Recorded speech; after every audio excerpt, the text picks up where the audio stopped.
Is he dead? The internet was supposed to be a place where anyone could build something. A channel, a community, an audience. And for millions of people, that's exactly what it became. Gamers found their tribes, collectors found their people. Shy kids who never fit in at school found thousands of strangers online who got them completely. But here's what nobody talks about. That same reach, that same platform, that same ability to connect with thousands of people in real time, it can also be weaponized. And in a small number of deeply disturbing cases, it has been. Not by hackers, not by corporations, by the content creators themselves.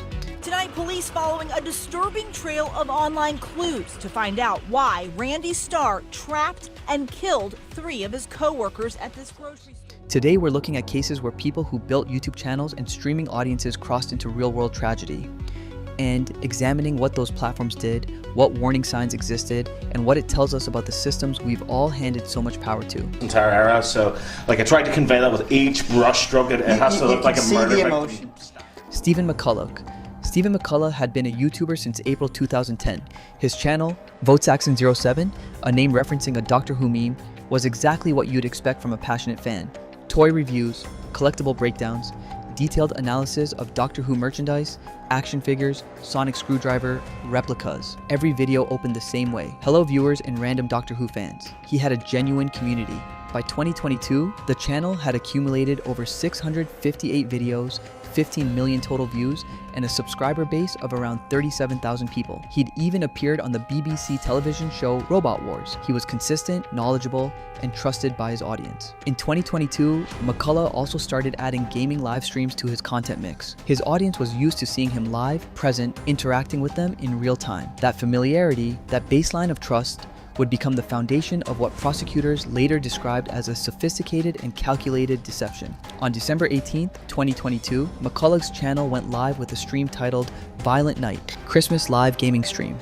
For 6 hours that night, his viewers watched him in a Christmas hat playing Grand Theft Auto, Vice City from what appeared to be his living room. He told the audience early on that technical issues were preventing him from interacting with the live chat. He mentioned the time on camera repeatedly, almost compulsively, as if wanting to anchor the broadcast firmly to specific hours of the evening. Investigators would later determine that the stream was not live at all. It had been pre-recorded days earlier and set to broadcast as if it were happening in real time. Cyber experts who examined McCulloch's devices confirmed this finding, and McCulloch himself eventually admitted the stream was recorded, though he maintained he had been home alone that night. The reason this matters is that on the same night the stream was airing, his partner Natalie McNally, 32 years old and 15 weeks pregnant, was killed at her home in Lurgan, Northern Ireland. She had texted McCulloch earlier that evening in response to him saying he was heading off to stream.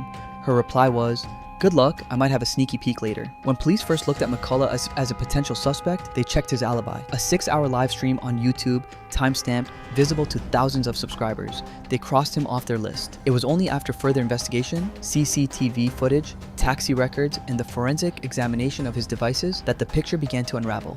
A masked individual matching his description was captured on CCTV boarding a bus toward Lurgan that evening. A taxi driver later identified him as the man he dropped home that same night. His device examination revealed the stream was a recording, not a live broadcast. Prosecutors at Belfast Crown Court have also drawn the jury's attention to specific content within the pre-recorded stream. At one point, McCulloch selected a particular mission in the game, involving the murder of a female character. A poster for the James Bond film No Time to Die appeared briefly on screen during a break. McCulloch explained both as coincidences. Prosecutors have argued otherwise, describing the stream as containing deliberate hidden messaging. I thought you were supposed to run him off the road and kill him, much like your woman. There were other details that emerged during the investigation. After Natalie's death was discovered, McCulloch reportedly left his phone in her family home, a detail the prosecution described as an attempt to monitor the family's reactions.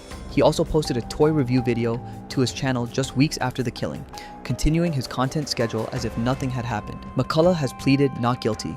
His trial is ongoing at Belfast Crown Court. His channel, VoteSaxon07, still exists. The fake live stream, now known to hundreds of thousands of people through true crime coverage, has been viewed over 730,000 times. What this case forces us to confront is something genuinely new in the history of deception. A content creator used over a decade of audience trust, deep familiarity with his own platform, and a thorough understanding of how live streaming works, timestamps, live chat, the appearance of real-time presence, to construct what initially appeared to be an airtight alibi. He knew his community would believe the stream was live. He had given them every reason to over 12 years, and he used that goodwill to try to make himself invisible. That's not just a crime story. That's a story about what happens when someone understands their platform deeply enough to turn it against the people who trusted it most. Darker area, and this girl was just there all the time when I got into that darker place. And the character's backstory was she died in a house fire, and she made this song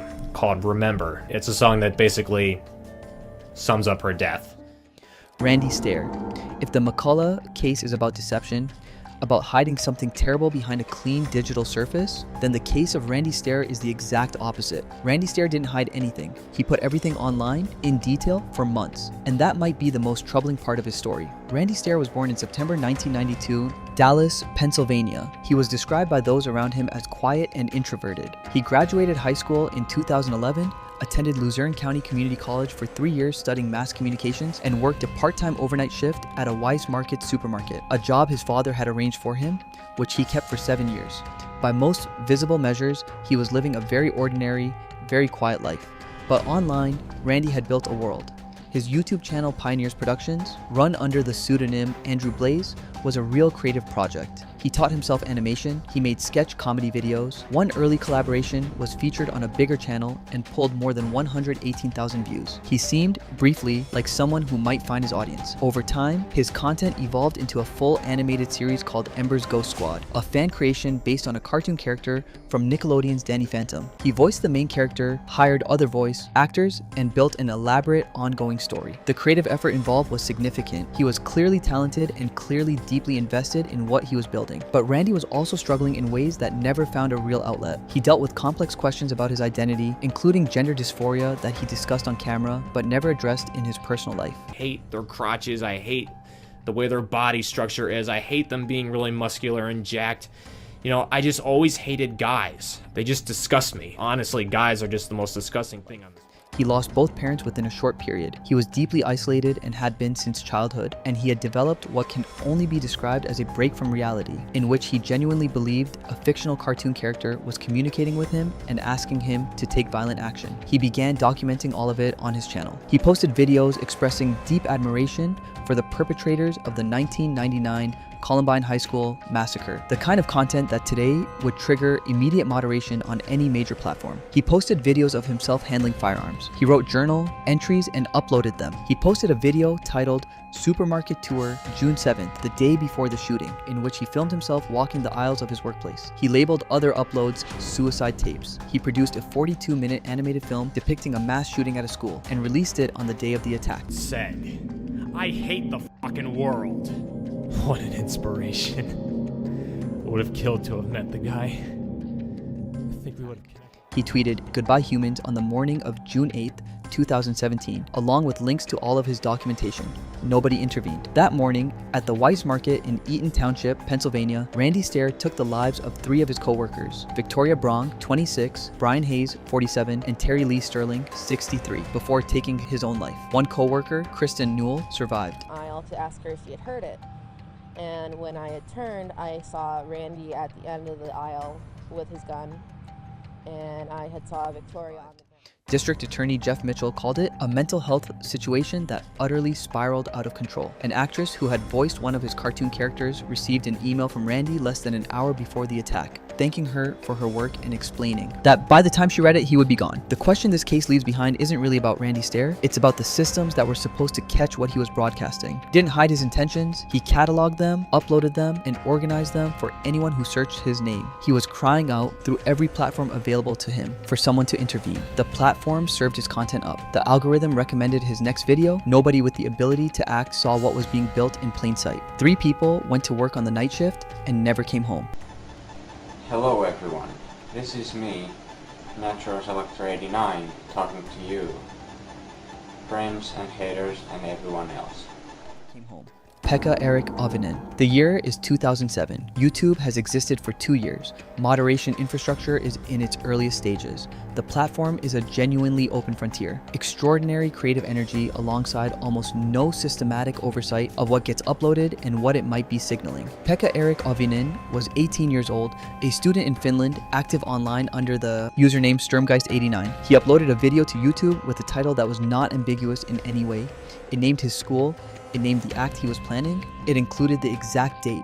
He posted it before the event occurred. He expressed ideological views about social Darwinism and the elimination of those he considered unfit. He referenced Columbine. He showed a firearm. The video was public and accessible. On November 7th, 2007, the date he had named in the video title, he entered Jokela High School in Finland and opened fire. 8 people lost their lives. He was wounded during the police response and died later that day. YouTube removed the video after the event. Finnish authorities and international observers pointed to the video as a clear and specific warning that had existed on the platform before the attack. The response from the platform, the media, and policymakers prompted early discussions about content moderation, radicalization online, and the responsibility of video platforms to detect and act on violent intent expressed in public uploads. Those conversations have never fully been resolved. They are still happening today, 17 years later. What all 3 of these cases are really about: McCullough, Stair, Ovinen. 3 different countries, 3 different types of content, 3 different ways the platform was used. But look at them together and the pattern becomes impossible to ignore. In every single case, the internet was central, not as a side detail, not as background context, but as a core part of how the events unfolded. McCullough built a digital alibi using his platform's own mechanics. Stair broadcast his deterioration and his intentions across months of public uploads. Ovinen titled a video with the date and the name of the school before the day arrived. And in every single case, the platform was present. The content was visible. The tools existed, at least in principle, to detect what was happening. The reality is that platforms operate at a scale that makes individual human review almost impossible. Hundreds of hours of video are uploaded to YouTube every single minute. The systems designed to catch dangerous content rely on automated flagging, community reporting, and policy enforcement, all of which have real and documented limitations when it comes to detecting intent before something becomes irreversible. That isn't an excuse. It's a structural problem that the industry has been aware of for a long time and has never fully solved. Each one of these cases became part of the record that pushed platforms to change their moderation policies, invest in detection systems, and build new frameworks for identifying content that signals real-world danger. Those changes were real. They have almost certainly prevented events that we will never hear about because they were stopped before they happened. But Natalie McNally, who texted her boyfriend good luck on his stream, is still gone. Victoria Brong, Brian Hayes, and Terry Sterling, who went to work on an overnight shift, are still gone. 8 people at a school in Finland are still gone. The platforms we use every day are extraordinary things. They connect people across distances that would have seemed impossible a generation ago. They give voices to people who would otherwise never be heard. They create communities of belonging for people who spent their whole lives feeling like they didn't fit anywhere. They are also systems, and systems can be exploited by people who understand them well enough. They can fail to catch what they should be catching. And when that happens in the real world, not on a screen, not in a comment section, but in homes and workplaces and schools, the consequences don't get rolled back. The story of these cases isn't really about the individuals who committed these acts. It's about the gap between what these platforms promise and what they can actually deliver when the stakes are as high as they get. It's about what happens when the tools built for connection get turned into something else entirely. And it's about the simple, uncomfortable fact that behind every channel, every stream, every upload, there is a human being. Most of the time, that human being is exactly what they appear to be, but not always. And the gap between those two realities, the screen and the truth behind it, is a space that the industry, the policymakers, and all of us who use these platforms every day are still trying to figure out how to close.